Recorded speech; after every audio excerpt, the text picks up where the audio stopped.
Benefits. So the benefits of the expireds and why we often like them so much are that they've already previously signed a listing contract. So there must have been some reason they were wanting to get their home sold before.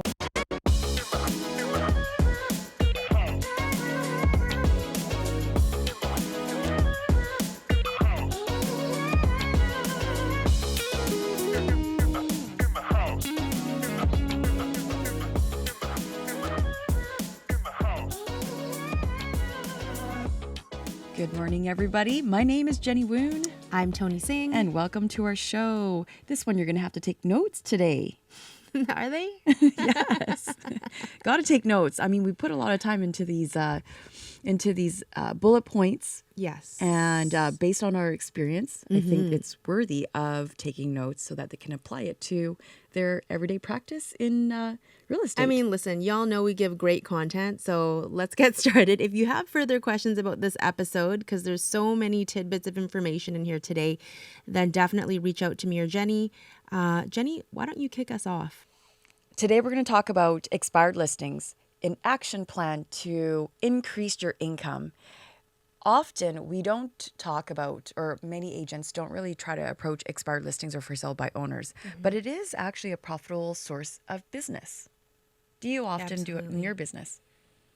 We do, not as often anymore. But yeah, for sure. When I first started out in real estate, every week. Actually, every day. We'd get the numbers every week, and then we would either call them or door knock them every day. It was in the schedule. Toni and I want to let you guys know, you listeners know, that we strategically place these episodes throughout the year because we know there are expired listings out there from last year. Yeah. Right? So maybe this is a great time to have a quick segue into our current market. Oh, just quickly, right? Because I think it's worth mentioning that obviously in a really, really, really hot market, you're not going to have very many expireds at all because those babies are selling. And, in Vancouver right now, it's actually picked up quite a lot. Have you noticed that, Jenny, in the last few weeks? Yes. It's really active. It's very busy. Things are coming together. Yes. Yeah. Open houses we've experienced 30 to 50 groups in a day. Yeah. And a lot of the agents at my office, they've been getting accepted offers and subjects are being removed. Exactly. So let's bring it back to a few months ago, though. Say November, December, around Christmas time, it was quieter. I mean, things were still selling if you price them well, but it was a quieter market. Some of those homes that were on the market then were not successful in being sold. And so...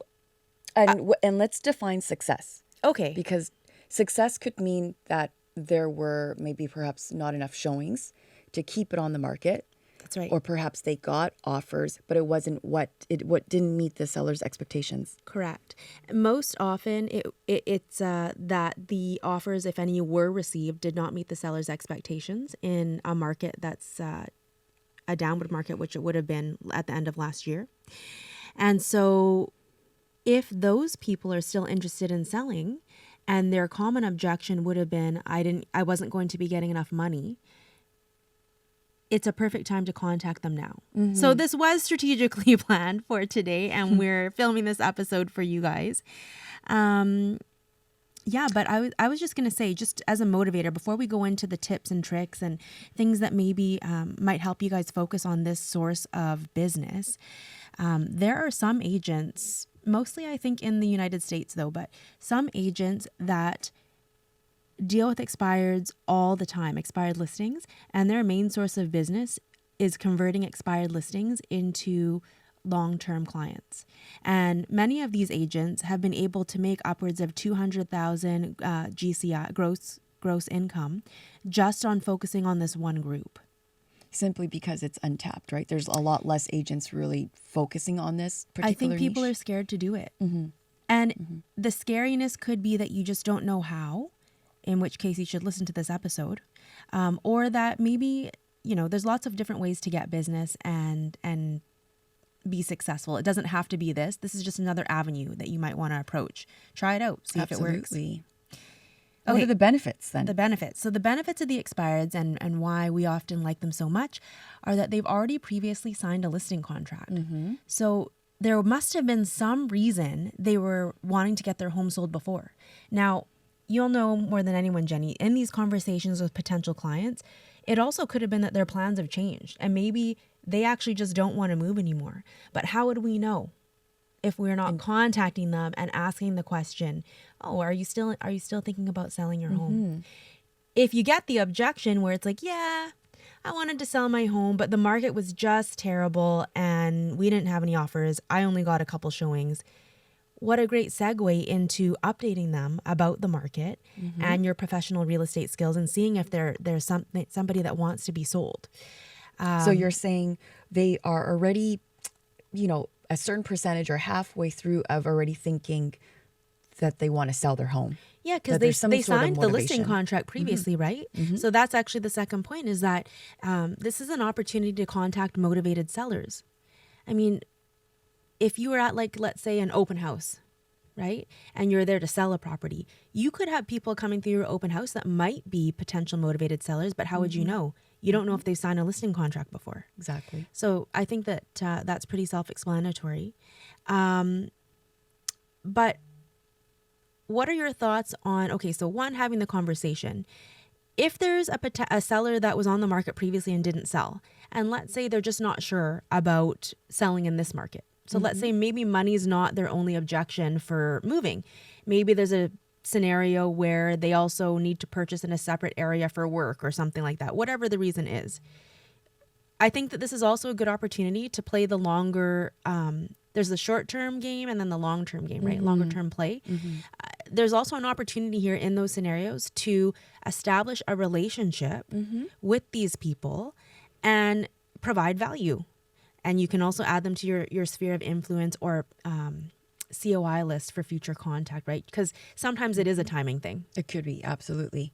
I also want to add I don't know if there's this rule for any other real estate boards, but for our Greater Vancouver Real Estate Board, there is what we call cancel protected. So Yes. keep in mind, if the property was previously listed with another agent and there's a little ticker or indicator that it's cancel protected listing, it simply just means that you are not able to yet contact that seller Absolutely. until that's removed, and it could change it to Expired. listing. So, so I wanted to mention, in order to prepare for Contacting strangers you've never met before.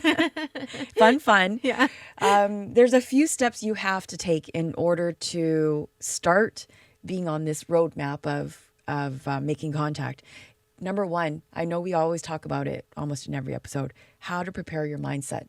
So there's this preconceived notion that that they won't like you, that they're not going to be interested in selling, or they don't like realtors, or they had a bad experience with the market, or the list can go on. But I want you to know you have to just throw that out. And You do. You don't know. yeah, you're just, these self-limiting beliefs are your biggest fear. You just have to face that fear. And actually, why are you even worrying about that when you don't even know what the answer is yet? So exactly. Thank you for saying that. I think that is really important. You have to ask. You don't know what their experience could have been, and until you ask, how would you know? It's like I want to compare this to a title search right now. Like, you have charges on a title search. Yes. You don't know what the charges are unless you pull the exact number. Yes. Read it. And then you find out it's like $1 exchange or something from Exactly. 1920s. It's nothing. Okay. It's nothing. Secondly is you have to write down some positive thoughts or words of affirmation and say it out loud before you start hitting the doors or knocking on the doors. Let's give an example. Okay. Let's give an example. This person's gonna love me. They just don't know it yet. It's true. Right? Imagine if you said that out loud. Don't you think your energy would feel different whether you're either calling someone on the phone or going up to their doorstep? This person is going to love me. Oh. Let's see what's going to happen here. Exactly.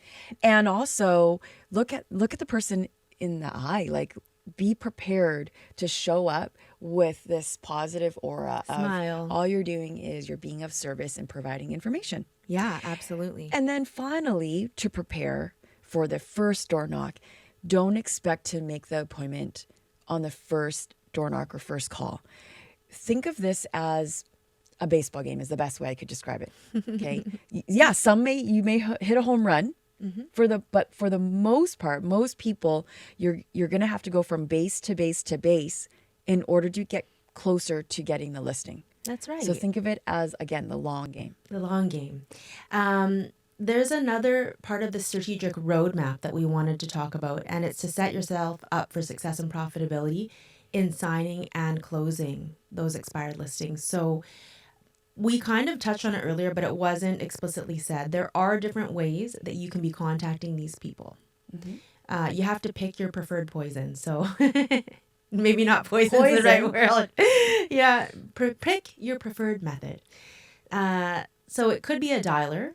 And it depends. Okay. So this is what I want to say here. Like Mojo? I love Mojo. Mojo's great. Okay. Yeah. Yeah, because that's probably what takes the longest time is the dialing. The dialing. Right? Yeah. Yes. So think about this strategically, everyone. So if you choose the method of calling these people over the phone, then when you're getting the telephone numbers, you probably want them in an Excel spreadsheet so that you can export it automatically into a dialer. It's less work. Okay. Right? Or you can have your assistant do that. Then it's just in the dialer and it's calling. All you have to do is have your headset on, and when they pick up, you have to know what to say to them, of course. I'm really old school. How does this dialer work? I've never used Mojo. So it goes into a computer system? Yeah, this is such a great... have you guys heard of Mojo? Let's talk about this. It does. So Mojo has different options. You can have a single line dialer, which is probably, if you've never used them before, more your style, right? Because you don't have... So we used to use triple line dialers, which are now illegal, but it used to be allowed. What is I don't even triple know the line difference. dialers. So let's say you have a list of 100. It'll call 3 numbers at the same time and push through the one that picks up. Oh, wow. Okay. It's technically not allowed anymore, so I'm not suggesting you guys do that. Why is it not allowed? There's a rule against it. Is this like only spamming or something? Province, or is this worldwide? Is this... They use it still in the States. Okay. Most states, I believe, don't have that restriction, but I believe in BC we do. So I stopped right now. Why is triple dialing illegal? It's not allowed. Okay. Well, let's see. Oh, gosh. Okay. And everything you need to know about automated dialing laws. Oh, okay. So there is a law against it. Well, no, I'm not saying it's just basically saying, are cold calls illegal?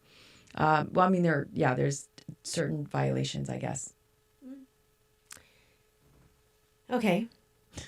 Anyhow, so the point of this, though, was to talk about picking your preferred method and then kind of sticking with it. I mean, we used to do telephone calls and door knocking to maximize everything, right? Because ultimately, if it's an owner-occupier, you'd know where they live anyways.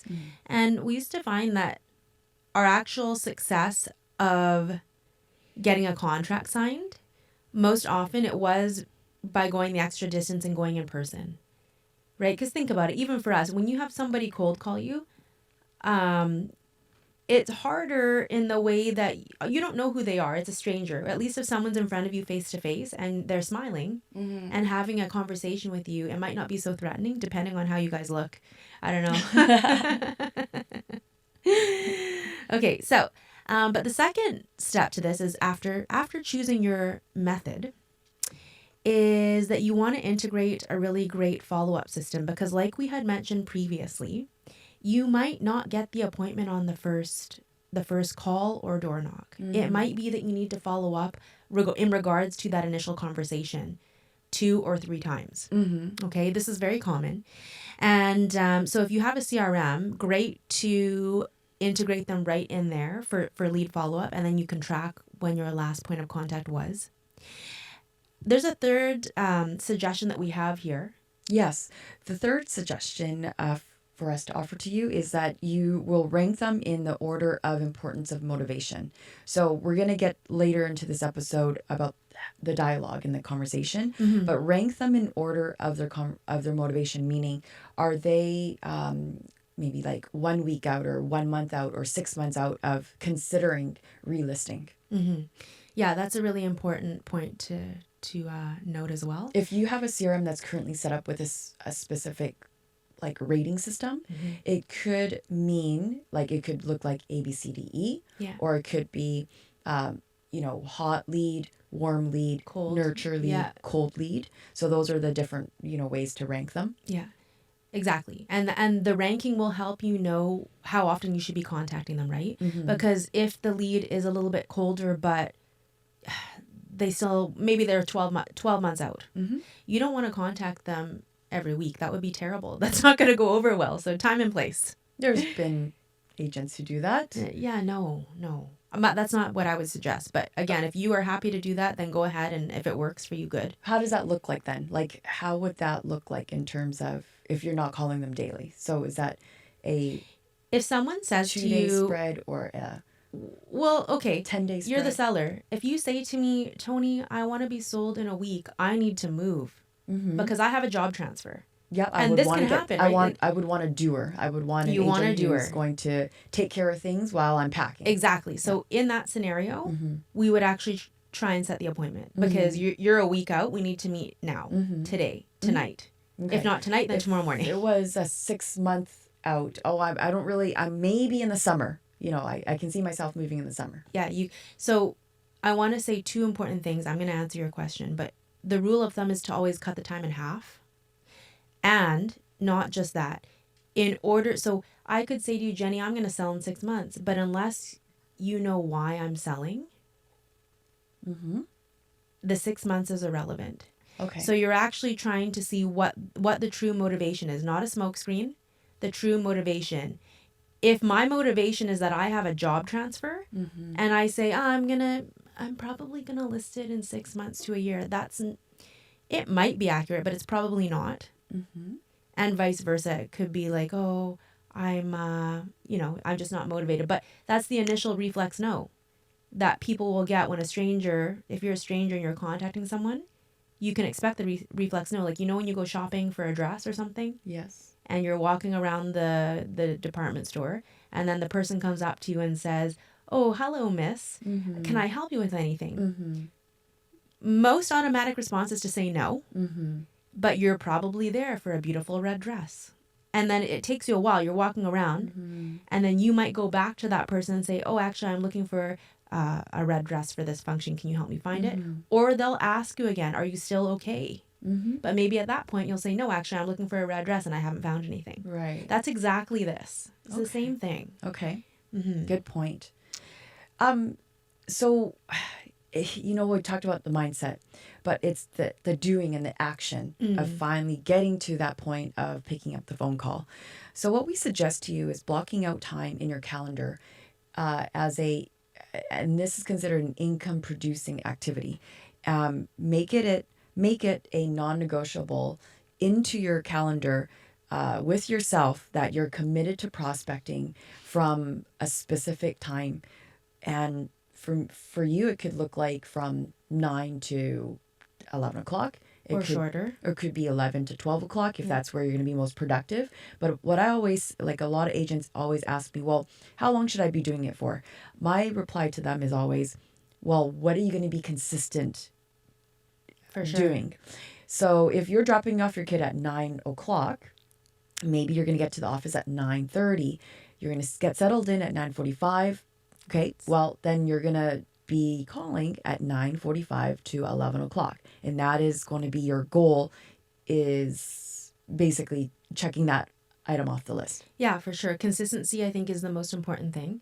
And that's what we've been telling our agents too. It doesn't matter so much when it is, because you can get stuck on that, right? Like same with social media posting. When is the best time? It's kind of, just whenever it works for your schedule, do it, be consistent at it so you can see the results.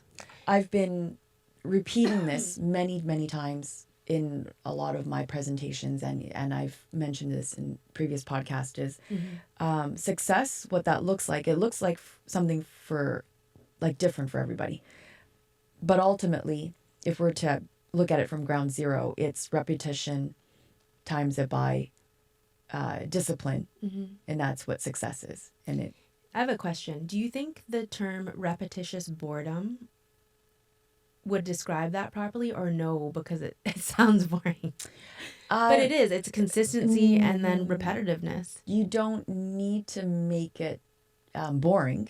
Like repetition is just doing something really good. Yeah, I've heard That's the it. phrase. The reason I'm asking this is I've heard the phrase repetitious boredom, but I don't like the phrase together because then it makes me unexcited about things that are repetitious but important for our business. Right. And like, I need to make it sound more exciting than repetitious boredom. Anyhow, that was Well, if you, okay, the only thing is that if you can't find the time and this is extremely like a task that doesn't excite you, then you have to find another way to get excited about trying to sell real estate, trying to do lead gen. Exactly. Because if you're better at trying to get coffee appointments with maybe your sphere of influence, of course, then go do that. But anyways, this episode's about this is about expires listings. though. But yes, absolutely. If you guys are committed to, tackling these expired listings and you really want to try and see if this can be an important arm of business for you that you can add to your current book, we also recommend that you are tracking properly. So for example, this isn't like a one-off, like, oh yeah, I kind of tried expireds and it didn't really work for me. It's a skill also that's really important that you have to learn, and it requires repetition and consistency. So having a daily checklist with measurable goals is very important for your success. So for example, what would that look like? It can look like, oh, I'm going to contact 5 expireds from Monday to Thursday. It doesn't seem like a lot, but think about the compounding result of that. 5 expired contacts specifically 4 days a week. That's 20 contacts of people that you wouldn't have talked to before. And these people have already signed a listing contract. You know what? Your word compounding? Yeah, sorry. It like, you know, I love that word. Oh, okay. Well, you can use it in one of your talks later. I love that word. I don't know. When you said it, I was like, that's such a fantastic word to use. Oh, thank you, Jenny. I don't often use it in my language, but anyways, like, what are you looking at? I know you were like, what the heck are you looking at? But compounding, I love that word. Anyways, yeah. So anyhow, that's what that can look like, and if you want to, so once you at least start that, it's like, how many are you going to contact? Did you meet the goal? Fantastic. Then you might start looking at other things as well. So if you are contacting 20 per week, every week, how many expired contacts are you contacting before you can actually set the listing appointment? So there's a variety of trackers that you could put in here. But in order to measure success, for those of you that really like the goal and seeing that measurement specifically, there are ways to measure this successfully to motivate you. Okay, so you mentioned a Google Doc or what kind of, if let's just say you're getting the phone number, you're putting it into Mojo Dialer, how do you log that you made the call, and how do you log like if they didn't pick up, or so what is that? Yeah. This is a good question. So there's 2 ways you can do it, because Mojo, there's a cost to use Mojo. I'm not suggesting that for everybody, but let's say you were using Mojo. And Mojo's not sponsoring this episode, by the way. No. Although they should. Maybe we'll contact them later. No, we should. Anyhow, so if it's in Mojo, you don't need to do anything because, okay, on the screen, you can see who you're speaking with. So let's back it up. No. On my Excel spreadsheet, that's going into Mojo, it'll have the address, the owner name, like it's set up beforehand, right? The telephone number, what they were listed at previously. So you can see this information. So you actually have to extract it from MLS. If you're using Mojo to be efficient, right? And if I don't want to have to keep a paper copy of everything. Okay. And then once it's calling, on the call, you can actually provide notes. So for example, it could be, not selling for another week. Or let's just say 30 days. Not selling for 30 days, renovating house, whatever it is. And then you can actually say in the Mojo system when to give you a reminder to follow up with this person. Okay, so Mojo is actually a CRM itself.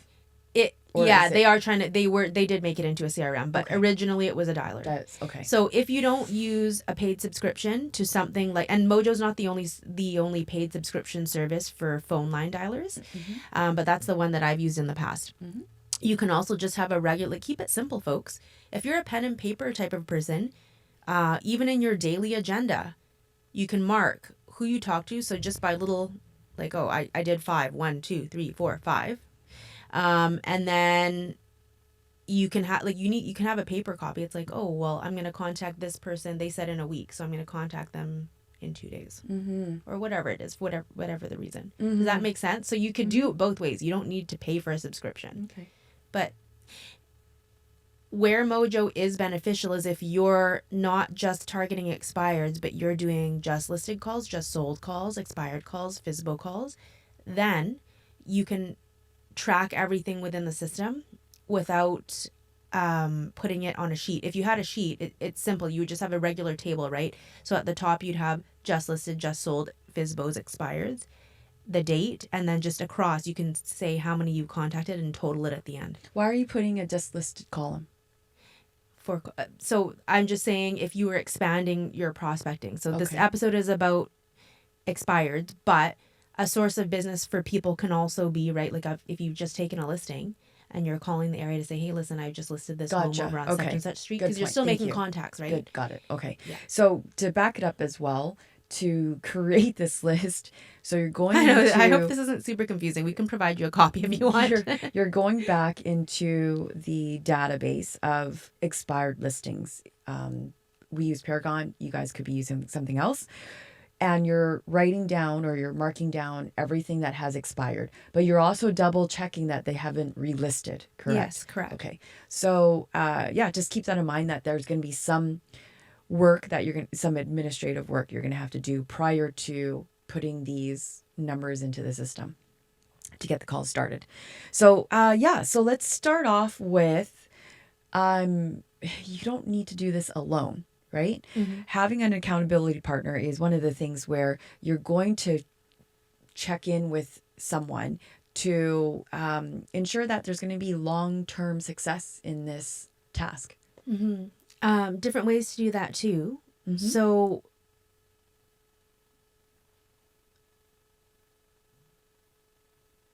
okay.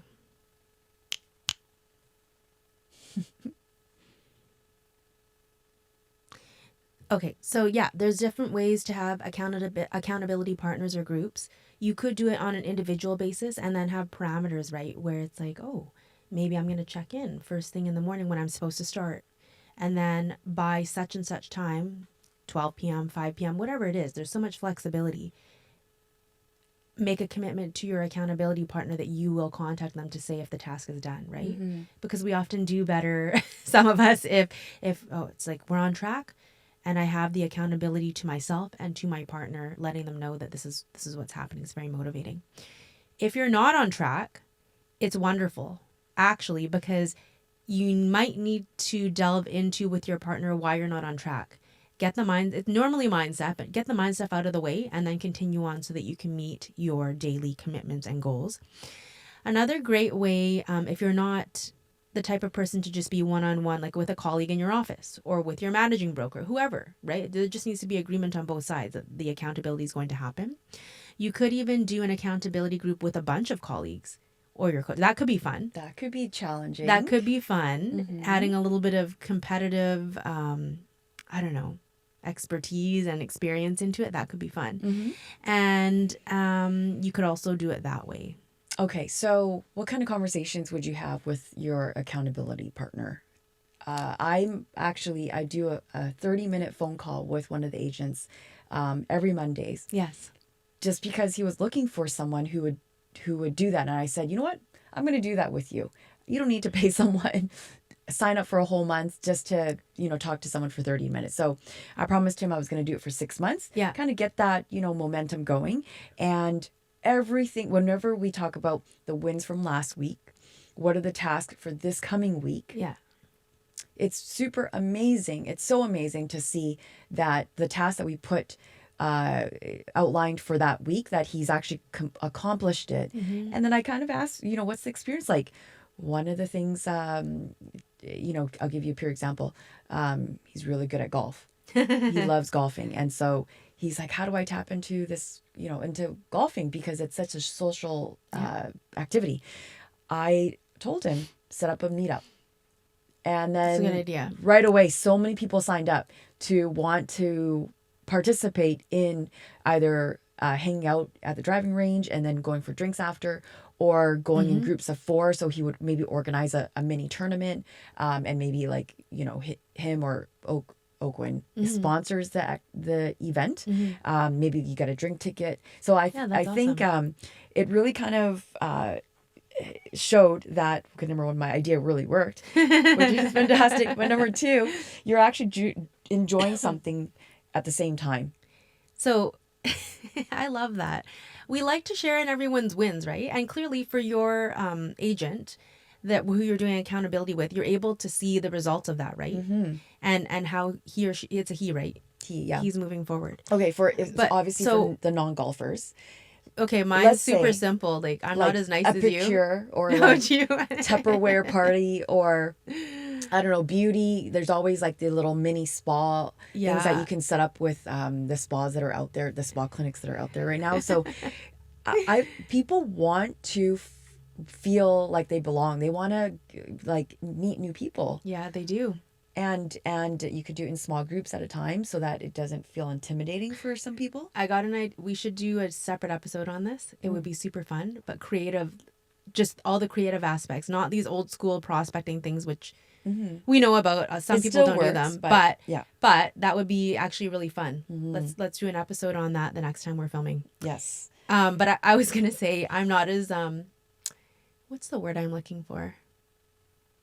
This is what my accountability. No, this is what my accountability looks like with my team. Okay. It's not even a conversation. What? Text? Yeah. So message me when you start so that I know. Because if they haven't gotten the start time, I'm like, you're off schedule. So, okay, let's back up. There's a commitment beforehand. So, for example, hi, Anoop. She's probably listening to this podcast. Okay, so with Anoop, I'm going to use you as an example. We'll have an agreement and an expectation for how many expired she's going to call daily and what time she's time blocking it in.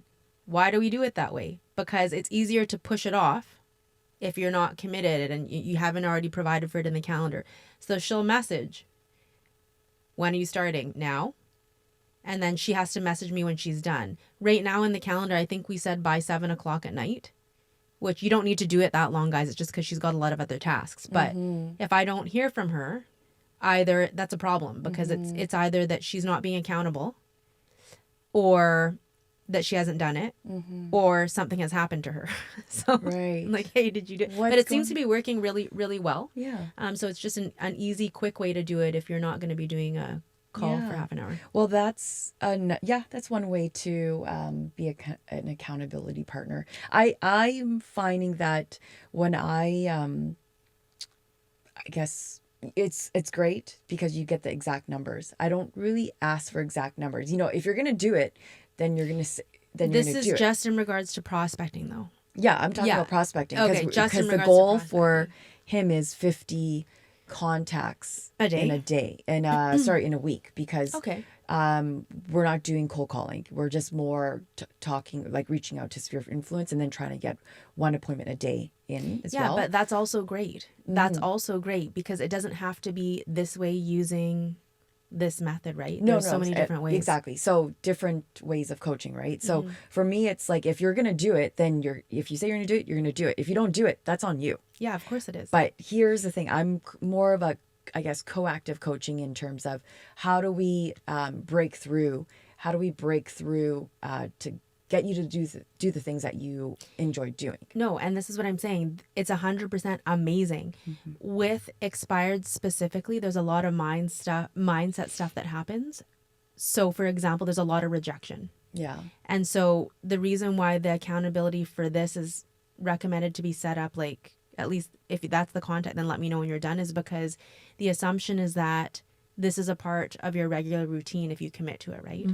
And so if you're using these numbers and putting them in with all of your overall contact numbers for the week, if this one small component's not done and the goal's not met, it skews the numbers too much. Right. So, but yeah, that's why. So that's why it's just so it's curt. It's curt like the expired listings. Okay, so how do we start with overcoming the rejection? So we're going to do a little bit of a script play here. Oh, you role play me this Okay. time. Yay! Okay, so you are the potential seller. Yeah, I'm the seller. Okay, ring, ring, ring. Hello. Hi, Toni. How are you doing? I'm good, thank you. How are you? Good, thank Who you. am I speaking with? My name is Jenny. I just want to thank you so much for taking my call today. What I noticed is I just want to introduce myself. My name is Jenny, and I am a realtor with Oakland Realty Northwest. I just wanted to kind of reach out because I noticed that your home expired 6 months ago. So rather than saying, I noticed your home expired 6 months ago, you're going to say, I'm curious what made you list your home 6 months ago. Okay, so understand the difference. There's a difference, yeah. The difference is that you're approaching it with more about them, more about there's not this hidden angle or intention that, first of all, it's a question. The question is, I'm curious what made you list your house 6 months ago versus the statement, I noticed your home expired 6 months ago. So obviously there's a lead-in statement there. Or the other way to sound, to make it sound, or the question is, so you answer me. Oh, Sorry. so you're going to ask me, Yeah, I I'm noticed your curious home what expired? made you list your house 6 months ago. Oh, wow. I was not expecting this call today. Well, honestly, we were looking for a change and we listed it, but we weren't successful selling it, Jenny. Oh, what kind of change were you looking for? Well, we would love a larger home a little bit further out. The city's just becoming too busy for us. So that was the intention at the time, to sell this home and buy something further out, maybe in Mission. But again, it was such a quiet market. It just wasn't successful at the time. So we're still here.